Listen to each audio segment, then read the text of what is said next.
Bienvenue, vous nous suivez de partout. C'est votre émission Éco-Militaire, émission du service des communications et de formation des forces armées. Ici à Ituri, coordonné par le gouverneur militaire, le lieutenant-général Luboya Kashamadjoni. Nous sommes en 2022, une année de paix, de réconciliation. Mais dans cette tranche où est le mal, nous recevons pour ce premier numéro le coordonnateur national du programme de désarmement, démobilisation, relèvement communautaire et réinsertion. Excellence, Monsieur Ushindi Emmanuel Tambwe. Avec lui, nous allons savoir et nous allons aussi répondre à cette question. Où est le mal si le LDRC arrivait à sa mission, à accomplir sa mission de pacification, comme c'est le chevet du chef, du commandant suprême des forces armées, Excellence Félix Tshisekedi Tshilombo, pour donner la paix à l'est de la République. Où est le mal si le milicien déposait les armes pour faire la paix? Où est le mal si nous collaborons tous ensemble pour la pacification de la province de l'Ituri? Je m'en vais sur ce plateau recevoir pour vous le coordonnateur du programme de D2RCS. Bonjour, Excellence. Bonjour, monsieur le journaliste Gilles Ngongo, le plus célèbre journaliste maintenant de l'Ituri qui est suivi partout. Beaucoup. Merci, Excellence. Avec vous, nous allons savoir ces nouveaux programmes. C'est quoi d'abord et ou bien pourquoi les DDRCS? Bien, merci. C'est un processus qui est la continuité des programmes qui ont existé depuis 2003. Il y a eu le DDR1, le DDR2, le DDR3. Et donc, nous sommes à la 4e génération du DDR, donc du programme de désarmement, démobilisation et réinsertion. Alors, il y a eu, depuis 2019, une série de réflexions, des ateliers qui ont conduit à une nette démarcation entre les 3 derniers programmes qui ont existé depuis CONADER jusqu'à IPNDDR. Et la spécificité de ce nouveau programme, c'est la fusion de l'ancien programme DDR qu'on appelait IPNDDR et le programme de stabilisation des zones de post-conflit qu'on appelait STAREC. Oui. Et donc, le PDDRCS, c'est un nouveau programme sous la présidence de la République avec comme mission de pouvoir travailler sur le désarmement, sur la pacification, mais également sur la résolution des conflits et cohésion sociale. La pacification des conflits et cohésion sociale, Excellence, dans vos exposés, vous faites allusion que ces programmes, c'est avec les communautés, par les communautés eux-mêmes, mais aussi, quelles sont les opportunités dans ces programmes pour ces communautés, donc ils sont concernés? Merci beaucoup.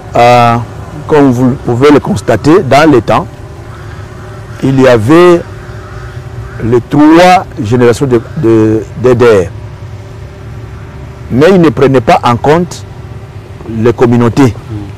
Et lors des ateliers, on a compris que les conflits qui génèrent les groupes armés viennent essentiellement des communautés. Et donc, si nous travaillons seulement sur base de groupes armés, tout en oubliant les milliers dont sont sortis ces groupes armés, les milliers qui sont générateurs de conflits, et ces conflits sont dans des tribus, sont dans des communautés. Si on ne les traite pas, eh bien nous allons continuer à avoir des groupes armés. Et c'est pour cette raison, lorsqu'il y a eu des recommandations, il a été décidé d'avoir non seulement les groupes armés, mais aussi s'occuper de la question des communautés, c'est-à-dire leurs besoins, les milliers qui ont été meurtris par la guerre, par le conflit, doivent être réhabilités, doivent faire l'objet de projets de relèvement doivent faire l'objet de la stabilisation. Voilà la spécificité du programme. Plusieurs opportunités. Parlons présentement, Excellence, des 5 piliers qui fondent, ou les 5 piliers, les socles même de ces programmes. Là, je veux que vous nous puissiez parler un peu de 5 piliers de ces programmes, de ces nouveaux programmes. Merci beaucoup. Comme vous pouvez le constater, c'est toujours le fruit de réflexions qui ont produit les 5 piliers du programme. Le premier pilier de ce programme s'appelle paix, résolution des conflits et cohésion sociale. Étant entendu que, comme je viens de le dire tantôt, nous ne pouvons pas arriver au désarmement, nous ne pouvons pas arriver à la démobilisation si nous n'avons pas creusé, si nous n'avons pas identifié les causes sous-jacentes à la base des conflits et de création de groupes armés. Ces causes sont dans des communautés. Que donc, si nous réglons le problème ici en Ituri, de cohésion sociale, de conflits éventuels, immédiatement, nous aurons en partie réglé la question aussi de groupes armés. Le deuxième pilier s'appelle restauration de l'autorité de l'État et sécurité. L'autorité de la République a pris des mesures pour ramener la paix, la sécurité et la stabilisation dans les provinces de l'Est. Et spécialement ici, à Ituri, il a décidé de mettre en place l'état de siège. Oui. L'état de siège comme une mesure pour renforcer, comme une mesure qui doit permettre de s'attaquer de manière spéciale aux problèmes de conflit, aux problèmes de l'insécurité dans cette province. Et donc, parmi les ingrédients de l'insécurité, c'est la circulation des armes incontrôlées, c'est la présence de groupes armés qui tuent, qui pilulent dans toutes les provinces de l'Est. Et donc, dans cette option, le désarmement, la démobilisation et la réinsertion des groupes armés fait partie intégrante de l'instrument qui doit aider le chef de l'État à atteindre l'objectif de la pacification de l'Est. C'est ainsi que nous avons mis cela comme état un pilier important. Mais nous y avons ajouté également la collaboration entre l'armée et les services de défense, de sécurité et de l'ordre public. Comment ils collaborent. Et ajouter à cela les mesures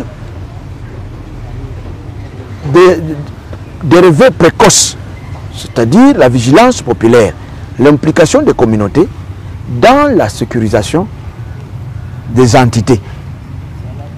Il faut que les entités, il faut que les populations contribuent d'une manière ou d'une autre à apporter l'information à la population. Ils doivent au service de l'ordre pour que le service de l'ordre puisse être en mesure de donner la réponse aux attentes de la population, de résoudre les questions de l'insécurité à temps utile. Le troisième pilier, c'est ce que nous avons appelé relèvement communautaire, résilience communautaire et stabilisation. Relèvement communautaire, c'est quoi?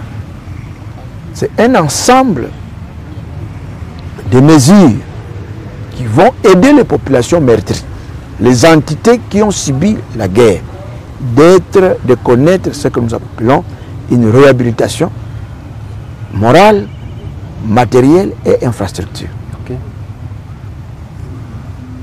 La résilience, c'est un ensemble d'atouts à mettre en place pour que les communautés puissent se prendre en charge et faire face aux menaces qui les guettent chaque fois.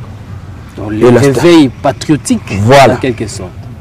Et la stabilisation, c'est un ensemble de projets qui doivent concourir à ramener la paix, mais aussi à promouvoir la pérennité des actions qui ont été menées pour que les populations vivent ensemble, habitent ensemble et qu'ils fassent le développement ensemble, donc le développement endogène. Par exemple, des projets intégrateurs, des projets de routes, ce sont des projets où toutes les communautés doivent bénéficier. Exactement. Les projets comme école, il n'y a pas une école pour une seule communauté, c'est tout le monde. Des hôpitaux. Les hôpitaux, c'est tout le monde qui y va. Voilà l'ensemble de tous ces projets. Ce sont des projets de stabilisation, mais aussi de pacification. Nous pouvons croire que le 2.2-RCS, c'est un outil de paix. Comme les autres, il y a une question, Excellence, ça vient de Getty. On nous a demandé de vous poser cette question. La FRPI fait partir ou a participé dans un processus, jadis, depuis 2020, le 28 février, aujourd'hui avec ces programmes Excellence. Une rupture, continuité ou réadaptation de ces processus dans le nouveau programme des D2RCS. Oui, vous savez, c'est un processus qui a commencé et qui a connu quelques difficultés dans sa mise en œuvre totale. Et je peux vous rassurer que je suis un homme habitué au dialogue et aux négociations. Lorsqu'on se retrouve devant un contexte particulier, comme l'actuelle ordonnance qui crée, organise le PDDRCS, il y a une nécessité que les accords qui ont été signés puissent être réévalués article par article, mais également voir ce qui est important aujourd'hui pour les uns et les autres. Que veut le gouvernement? Que veut la population? Et que veut le FRPI? Le FRPI a entendu longtemps. Le gouvernement aussi non plus ne les a pas abandonnés. Et donc il y a lieu de travailler pour réactualiser ce processus. Et nous sommes là. Nous allons rencontrer, nous allons relancer le processus, d'abord en commençant par une évaluation, et après l'évaluation, nous allons nous attendre rapidement sur les étapes à suivre. Merci beaucoup, Cordon. Lentement et sûrement, nous allons vers la fin de cette émission. Plusieurs processus ont échoué parce qu'il n'y avait pas, ça c'est la population qui fait ces constats, il n'y avait pas la volonté politique et aussi l'accompagnement de moyens dans plusieurs processus de troisième génération que vous venez de dire. Celui-ci, Excellence, est-ce qu'il y a de moyens pour arriver à l'état final recherché? Est-ce qu'il y a la volonté politique pour arriver à l'effet final recherché, qui est la paix, la stabilité, la quiétude de la population? C'est une question qui m'a été posée partout où je suis passé, que ce soit à Goma, que ce soit à Bukavu, que ce soit ici à Ituri et partout ailleurs. Même lorsqu'on faisait des consultations à Kinshasa avec dans différents services, et même au niveau de l'Assemblée nationale et au Sénat, la question nous avait été posée: est-ce que cette fois-ci il y a une volonté politique? Nous répondons oui par l'affirmatif. La volonté politique, elle est exprimée chaque fois, et vous l'attendez, dans la volonté du chef de l'État. D'abord en créant l'état de siège, deuxièmement en mettant en place cette nouvelle structure, troisièmement en l'attachant même à son cabinet de travail. Et donc nous sommes le prolongement de la vision du chef de l'État. Nous faisons l'exécution de la volonté du chef de l'État. C'est son programme, c'est lui le président, c'est lui. Nous ne sommes que le coordonnateur. Donc c'est lui. Et nous pouvons dire également, par rapport à la question de moyens, nous disons oui. Le moyen ne vient pas du chef de l'État, mais les moyens viennent du gouvernement. Et nous sommes très contents, d'abord parce que le président de la République est en même temps le président du comité de pilotage. Et le chef du gouvernement, le Premier ministre, est le vice-président du comité de pilotage. Et lorsque nous, contrairement à d'autres programmes, lorsque nous, la coordination, nous avons des problèmes, lorsque nous sommes butés à une difficulté, nous recourons directement au président de la République et au Premier ministre, sans encombrage, sans qu'il y ait des difficultés pour l'atteindre. Et donc, aujourd'hui, si nous sommes dans cette province, ce ne sont pas les moyens des Nations Unies, ce sont les moyens ni de la Banque mondiale, mais ce sont les moyens du gouvernement de la République qui nous ont amenés ici. Et vous avez vu le travail que nous avons abattu ici. Nous avons mené des consultations. Nous sommes maintenant dans un grand atelier. Évidemment, maintenant certains partenaires sont venus, mais c'est essentiellement d'abord l'État congolais qui a mis le paquet. Et les partenaires maintenant commencent à venir pour dire oui, nous pouvons amener ça, nous pouvons faire ça.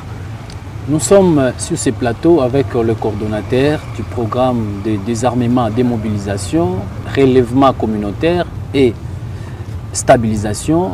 C'est avec lui que nous parlons de ce nouveau programme qui veut que la paix et la pacification de l'Est de la République, conformément à l'esprit ou à la lettre du commandant suprême Félix Tshisekedi Tshilombo, qui veut donner la paix à toute sa population. Et Excellence, vous avez fait des consultations. Quelles sont vos impressions par rapport à ces consultations que vous avez fait avec toute la population, toutes les couches sociales au sujet de ces programmes? Bienvenue, ou il y a des choses à recadrer selon la vision de ces programmes? Merci beaucoup. D'abord, j'ai été très surpris par la population de l'Ituri. Et je le remercie en passant. Première chose qui m'a beaucoup attiré, c'est l'engouement. Vous avez remarqué à l'aéroport. Vous avez vu, en tout cas, je ne m'attendais pas à cette présence aussi massive. C'était déjà un premier signe de la prédisposition. C'est un programme qui a été entendu longtemps par les Ituriens. Et lorsque j'ai mené des consultations, en tout cas, j'ai rencontré presque l'essentiel des couches de la population ici. J'ai rencontré, je ne veux pas commencer à dire qui j'ai rencontré et que je n'ai pas rencontré, mais je peux vous rassurer. J'ai rencontré la société civile, j'ai rencontré les institutions publiques, j'ai rencontré les mamans, j'ai rencontré toutes les composantes de la jeunesse, conseil de la jeunesse, association des jeunes, dans leur pluralité. Je les ai rencontrés. J'ai rencontré les partis politiques, j'ai rencontré la FEC, les opérateurs économiques, tous unanimes m'ont dit nous sommes maintenant pour la paix. J'ai rencontré les professeurs, j'ai rencontré les confessions religieuses, tous sont pour la paix. Et lorsque nous avons lancé l'atelier maintenant, j'étais même étonné. L'atelier était pour 120 personnes, mais nous sommes au-delà de 300 personnes. La salle était à Chircon. Et donc nous avons compris l'intérêt déjà d'être consultés. La volonté d'aller vers la fin de la guerre. Et je ne veux pas anticiper, j'attends le résultat de l'atelier, mais d'emblée, je trouve que la population est déjà prête pour le désarmement, pour la réconciliation. La population est prête. Avant la dernière question, Excellence, comment comptez-vous matérialiser l'effectivité de ces programmes? Parce que la population elle est prête, et voire même le groupe armé attendait que ce programme. Comment, quel est le chemin à prendre pour y arriver? Très bien, nous avons commencé des consultations d'abord, Oui. Hein? pour expliquer la population le programme, Oui. afin de s'en approprier. Oui. Et nous avons commencé au Nord Kivu, nous sommes allés au Sud Kivu, aujourd'hui nous sommes à Ituri. Et je peux vous dire que les 15, nous aurons déjà les premières discussions sur la stratégie nationale. Et le 5 février, il y aura validation de la stratégie nationale. Mais en attendant, l'atelier ici va déterminer déjà le site où seront regroupés les groupes armés. Oui. L'atelier ici va également déterminer de quelle manière nous voulons que les groupes armés soient cantonnés. Est-ce que ça sera par territoire ou par milliers de ce groupe armé, comme on a précantonné les FRPI, hein, au sud du Roumu. Aussi du Roumu à Zita. Est-ce que nous allons faire la même pour Codeco dans le territoire de Ndjougou? Et à quel endroit? Est-ce que pour le Chinyakilima, ça sera toujours là-bas? Nous voulons que les réponses viennent des communautés, viennent de cet atelier. C'est l'appropriation. Nous allons prendre ça et nous allons amener pour en faire partie de la stratégie. Et par la suite, il y aura un plan opérationnel. Mais déjà, la sensibilisation après cet atelier, la sensibilisation va commencer et elle va s'étendre. Et les groupes armés vont entrer vite dans ce centre. Nous pensons qu'il y aura un atelier aussi de groupes armés. Parce qu'ici, on a fait un atelier sans consulter les groupes armés. Mais maintenant et bientôt là, il y aura un atelier spécifique aux groupes armés seulement pour qu'eux aussi expriment leur vue. Quels sont les risques d'échouer ou de ne pas aboutir à l'effet final recherché ou à l'objectif de ces programmes? Est-ce qu'il y a des risques? Quels sont les risques que vous pouvez rencontrer ou voir? Je suis un routinier, oui, de ce processus. Donc j'ai mené plusieurs processus dans le sud Kivu, dans le nord Kivu. Je ne suis pas à ma première expérience. Je suis un habitué. Mais le risque, c'est d'abord politique. C'est quand les tireurs de ficelles restent dans l'impuni, ils ne sont pas punis, là le risque est grand. Parce qu'ils vont continuer à manipuler, à utiliser leurs groupes armés pour continuer avec leurs sales besognes. En tout cas, je minimise beaucoup l'aspect financier.